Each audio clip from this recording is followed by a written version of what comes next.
Assalamualaikum warahmatullahi wabarakatuh. Selamat pagi anak-anak ibu semua. Di sini kita meneruskan materi yang kemarin ya, tentang sistem peredaran darah pada manusia.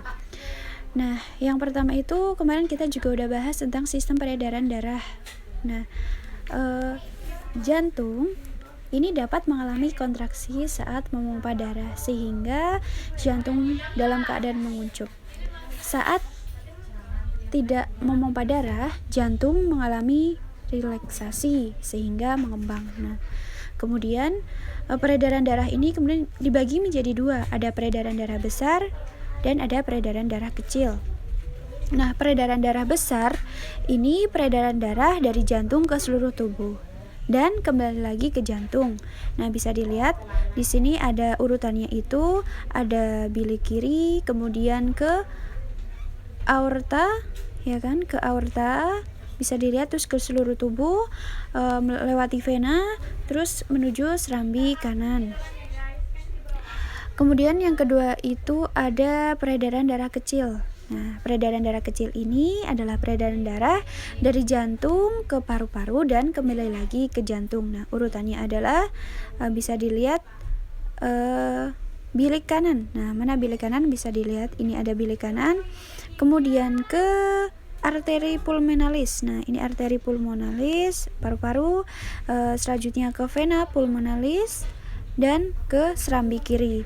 Nah, yang warna hijau ini peredaran darah kecil, dan untuk yang warna merah muda ini namanya peredaran darah besar. Nah, untuk selanjutnya kita belajar tentang darah. Nah, apa sih fungsi darah itu? Nah, yang pertama adalah fungsinya yaitu mengangkut sari makanan dan oksigen ke seluruh tubuh. Nah, yang kedua mengedarkan getah-getah hormon dari kelenjar buntu. Yang ketiga ada mengangkut sisa-sisa metabolisme dari jantung ke seluruh tubuh ke alat ekskresi. Nah, nanti bisa dicari alat ekskresi itu apa. Nah, yang keempat ya, ini ada mengatur keseimbangan asam dan basa untuk menghindari kerusakan jaringan tubuh. Yang keenam sebagai alat pengatur suhu tubuh dan melakukan pembekuan darah. Yang selanjutnya ada komponen plasma. Nah, plasma darah ini terdiri atas 0% air, ada 8% protein, ada 0,9% mineral, ada oksigen, enzim, antigen, dan sisanya itu berupa bahan organik.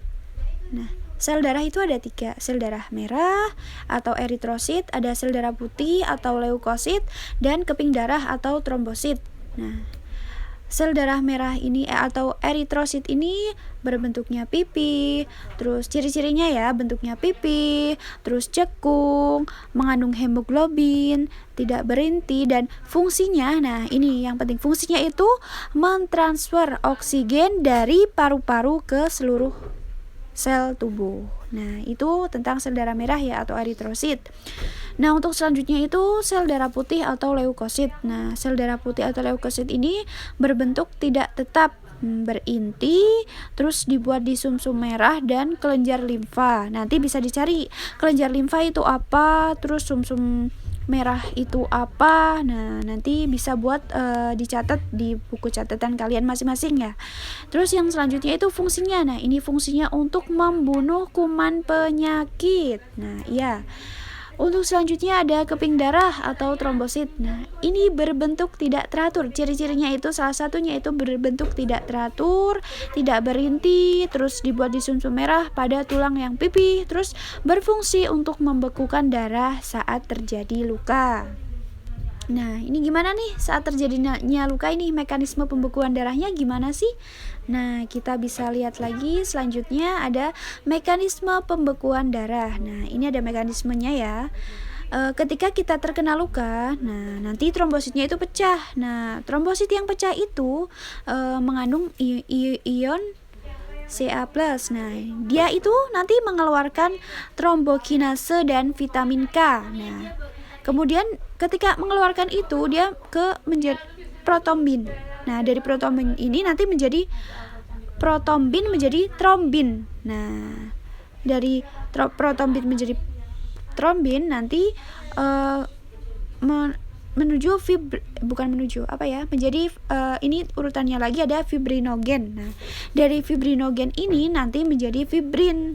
Nah, setelah menjadi fibrin ini nanti lukanya akan tertutup. Jadi ketika kita terkena luka, otomatis nanti kalau kita memang sehat nanti lukanya akan tertutup sendiri, tapi melalui proses-proses atau mekanisme yang seperti ini. Seperti itu.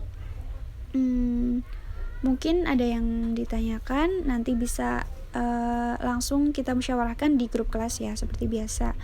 Nah, sebelumnya itu kalian juga harus belajar tentang jantung. Nah, tadi Ibu udah menjelaskan sedikit tentang jantung. Nah, ini itu ada pokoknya nanti kalian bisa belajar tentang jantung, bisa mencari-cari. Nah, nanti misalnya ada hal yang belum dipahami, nanti bisa langsung dimusyawarahkan di grup kelas masing-masing. Nanti kalau misalnya masih bingung dan waktunya masih cukup, nanti Ibu jelaskan. Kalau misalnya waktunya tidak cukup, nanti bisa japri ya. Nah, gitu. Terima kasih. Mungkin sampai sini yang dapat Ibu sampaikan. Kurang lebihnya mohon maaf. Jangan lupa bahagia, selalu tersenyum, jangan lupa makan, minum, dan istirahat yang cukup. Terima kasih anak-anak semua. Assalamualaikum warahmatullahi wabarakatuh.